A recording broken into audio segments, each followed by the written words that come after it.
kasih Anda masih bersama kami. Bagi Anda yang baru saja bergabung, kami hadirkan kembali 3 berita utama hari ini. Bukannya memberantas narkoba, Kasat Narkoba Polres Karawang AKP Edi Nurdin Masa justru menjadi pengedar narkoba. Upacara peringatan detik-detik proklamasi kemerdekaan Republik Indonesia berlangsung hikmat. Berbagai lomba hingga peragaan busana dilakukan warga untuk memeriahkan perayaan 77 tahun Indonesia Merdeka.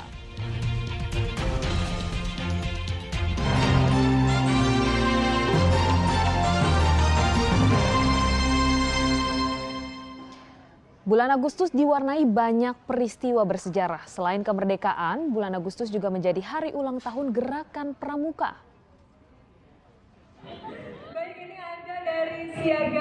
Ratusan orang pelajar anggota Pramuka di Ciamis Selasa lalu berparade di depan Bupati dan para pejabat untuk memperingati hari ulang tahun Gerakan Pramuka yang ke-61. Mereka menunjukkan berbagai kreasi dan keterampilan yang selama ini mereka pelajari sebagai anggota Pramuka. Dan karnaval hari ulang tahun Gerakan Pramuka tahun ini adalah yang pertama kali diadakan setelah 2 tahun vakum akibat pandemi. Sebagai sebuah gerakan yang melibatkan pelajar dan pemuda, Pramuka memberikan bekal keterampilan, ilmu, pelajaran kepemimpinan, serta kecintaan terhadap tanah air kepada seluruh anggotanya. Mudah-mudahan ketika anak-anak kita terus aktif dalam kegiatan kepramukaan, mereka tumbuh terus kepribadiannya, karakternya, sehingga mereka bisa menjadi peserta didik yang berprofil Pancasila, yaitu memiliki akhlak dan takwa kepada Allah SWT, memiliki kebinekaan yang global, gotong royong, memiliki kreativitas dan budi pekerti yang luhur. Gerakan Pramuka di Indonesia secara resmi dikenalkan oleh pemerintah tanggal 14 Agustus tahun 1961 lalu setelah berkembang di Indonesia sejak tahun 1950-an sebagai gerakan kepanduan. Eko Setiabudi melaporkan dari Ciamis.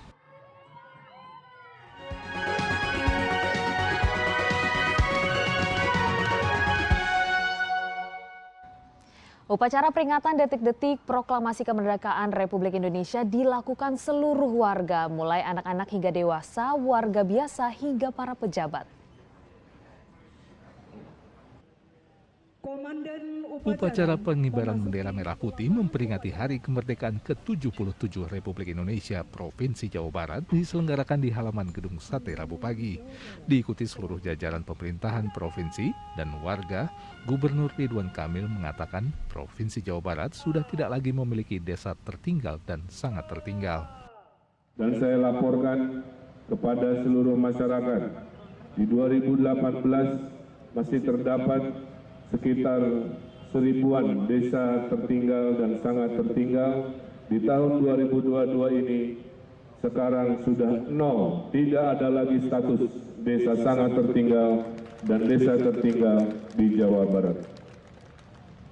Desa mandiri juga meningkat dari 30-an berkembang menjadi 1130 desa mandiri. Puluhan peserta upacara peringatan HUT ke-77 Republik Indonesia di kota Tasikmalaya pingsan sesaat bendera merah putih dikibarkan. Petugas kesehatan dengan 3 unit ambulans sempat kewalahan menampung peserta upacara yang pusing dan pingsan.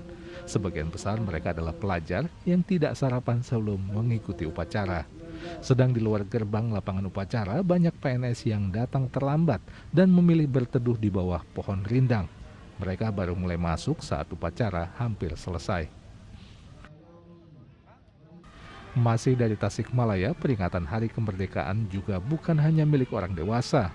Mengenakan baju adat dari berbagai daerah, murid TK Kemala Bayangkari 24 Kota Tasikmalaya juga mengikuti upacara, namun tidak di lapangan, tapi di ruangan berpendingin udara. Mereka membacakan teks proklamasi, Pancasila dan menyanyikan lagu-lagu perjuangan bersama-sama dengan ceria. Kejadian tidak jauh berbeda juga dialami sebagian pelajar yang mengikuti upacara di lapangan Kecamatan Pamanukan, Subang, Rabu pagi. Mereka akhirnya dibawa ke lokasi tim medis untuk diberikan perawatan serta makanan dan minum. Menurut dokter, rata-rata mereka yang pingsan akibat kurang tidur atau tidak sarapan sebelum mengikuti upacara. Upacara peringatan detik-detik proklamasi juga digelar petugas TNI Polri di perempatan Gunung Sari, Kota Cirebon. Petugas bersama pengguna jalan mengheningkan cipta dan hormat bendera di bawah terik matahari tepat di tengah-tengah perempatan. Selain mengibarkan bendera, 10.000 bendera juga dibagikan kepada pengguna jalan yang melalui perempatan Gunung Sari. Lain lagi dengan apa yang dilakukan di Kecamatan Sukanagara, Kabupaten Cianjur. Mereka mengibarkan bendera merah putih di puncak Gunung Karang dengan ketinggian 1.700 meter dari permukaan laut. Untuk bisa mencapai tempat upacara, seluruh peserta dari Forum Komunikasi Pimpinan Kecamatan, pelajar, anggota ormas, serta warga harus berjalan mendaki selama 2 jam. Namun seluruh peserta tetap semangat mengikuti upacara. Di Kota Banjar ada tradisi malam 17 Agustus yang selalu dilakukan setiap tahun, yaitu upacara penetapan waktu atau Taptu. Upacara ini dimulai dengan penyalaan obor oleh wali kota, diikuti seluruh peserta dan kemudian berjalan keliling Kota Banjar sambil membawa obor. Tradisi ini dilakukan untuk mengingatkan bahwa esok pagi adalah peringatan Hari Kemerdekaan Republik Indonesia. Tim Liputan melaporkan. Setiap upacara bendera tak lepas dari peran pasukan pengibar bendera atau Paskibra. Namun, Paskibra tak hanya mahir mengibarkan bendera merah putih, tapi juga menampilkan variasi formasi baris berbaris yang memukau. Atraksi variasi formasi baris berbaris yang ditampilkan oleh Paskibra SMK Negeri 1 Subang ini mengundang decak kagum. Gerakan yang rapi, kompak, dan bervariasi ditingkahi dengan narasi kebangsaan, membuat baris berbaris yang biasanya monoton jadi enak untuk ditonton. Yang ditampilkan ini yang biasa dilombakan oleh semua peserta Paskibra. Jadi ada PBB-nya sama ada variasi formasinya, Kak. Tidak heran karena Paskibra SMK Negeri 1 Subang telah meraih 3 kali juara umum tingkat nasional kompetisi variasi formasi baris berbaris. Tingkat nasional kita sudah dapat, kita tiga tahun berturut-turut juara umum di Pripamsa SMA 1 Pamanukan, terus kita kemarin di Tasik juara umum, kita di Purwakarta juara umum. Untuk bisa mencapai kekompakan gerakan, setiap regu membutuhkan latihan paling tidak selama 3 bulan. Setiap formasi gerakan juga dikreasikan sesuai dengan narasi kebangsaan yang akan disampaikan. Zainal Arifin melaporkan dari Kabupaten Subang. Berbagai lomba hingga peragaan busana dilakukan warga untuk memeriahkan perayaan 77 tahun Indonesia Merdeka. Tak mau kalah dengan anak dan remaja, ratusan lansia di Ciparai, Kabupaten Bandung mengikuti berbagai lomba memeriahkan ulang tahun ke-77 kemerdekaan Republik Indonesia. Meski telah renta, mereka tetap lincah mengikuti lomba memasukkan paku ke dalam botol, balapan membawa kelereng di sendok, hingga joget menggunakan balon. Termasuk seorang nenek yang tetap lincah dan bersemangat meski telah berusia 98 tahun alias hampir 1 abad. Grand finalnya nggak, Bu? Ada grand finalnya nggak? Ada. Ikut lomba apa aja tadi? Tadi ikut lomba balon, terus sama apa? Kelereng. Iya, nggak jatuh. Kalah. Masih semangat? Enggak. Semangat, Mak. Semangat. Oke. Peserta dari Bapak polisi mana? Ini. Iya. Nah, lomba yang satu ini benar-benar khas Sumedang. Puluhan ASN Dinas Koperasi UKM Perindustrian dan Perdagangan Sumedang berlomba menjadi yang tercepat bisa menghabiskan 17 cabai, 8 lontong, dan 45 tahu Sumedang. Setiap tim terdiri dari 4 orang dan harus bisa menghabiskan semuanya dalam waktu maksimal 5 menit. Dan bisa ditebak, keseruan pun tak hanya dirasakan peserta, tapi penontonnya yang tak kalah heboh memberikan semangat. Sebagian peserta bahkan ada yang mengeluh, cabai yang diberikan kurang banyak.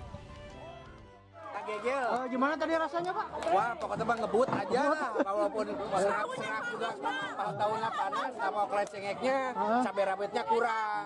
Sebenarnya mah yang paling banyak tuh harusnya cengek, yang merah. Ada strategi apa, Pak, tadi, Pak? Yang penting kita mah makan aja, lahan aja, walaupun mandat ya di tenggorokan. Dileg-leg aja turuyan, begitulah. Dituruyan, yang penting kita juara. Lenggak-lenggok anak-anak dan muda-mudi dengan busana adat serta kreasi busana batik mewarnai peringatan kemerdekaan di Kelurahan Nyenseret, Kecamatan Astana Anyar, Kota Bandung. Lio Genteng Fashion Week diikuti 50 orang anak. Peragaan busana ini sengaja ditampilkan agar generasi muda kembali mencintai busana dari berbagai daerah di Indonesia. Tidak hanya di Kota Bandung, pemerintah Kabupaten Sumedang juga menggelar Jawara Fashion Week yang menampilkan para pejabat Pemkab, Forkompimda yang tampil dengan busana batik corak nanas hingga kain jumputan khas Subang yang menjadi produk unggulan UMKM di Subang.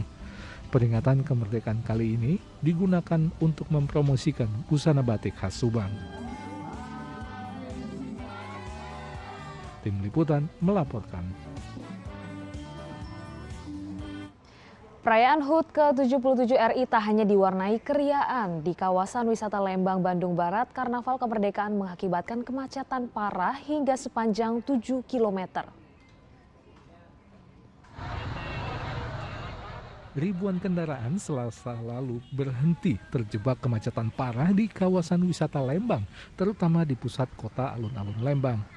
Antrian kendaraan dari kota Bandung menuju arah Lembang berlanjut hingga ekornya berada di Jalan Setiabudi sejauh 7 km.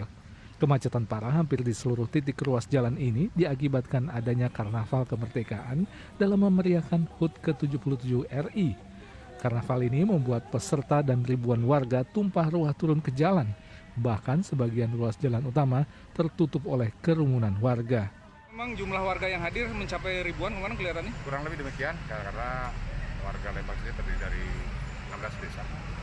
Kemungkinan antusias warga, khususnya yang menyaksikan di alun-alun, cukup antusias sehingga terjadilah perlambatan atau kemacetan di sekitar lokasi. Meski macet, namun warga mengaku senang karena tahun ini perayaan Hari Kemerdekaan bisa kembali melibatkan banyak orang.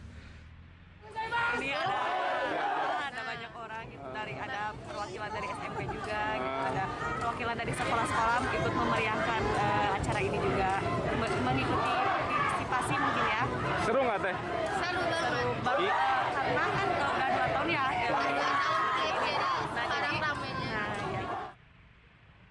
Karnaval ini adalah acara rutin memeriahkan HUT RI, namun sempat 2 tahun vakum akibat pandemi COVID-19.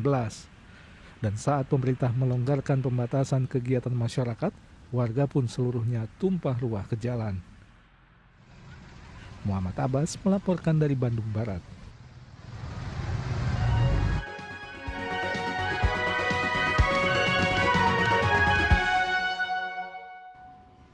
Informasi tadi mengakhiri jumpa kita. Atas nama rekan yang bertugas, saya Priscilia Claudia mengucapkan terima kasih atas kebersamaan Anda. Selamat beraktivitas dan sampai jumpa.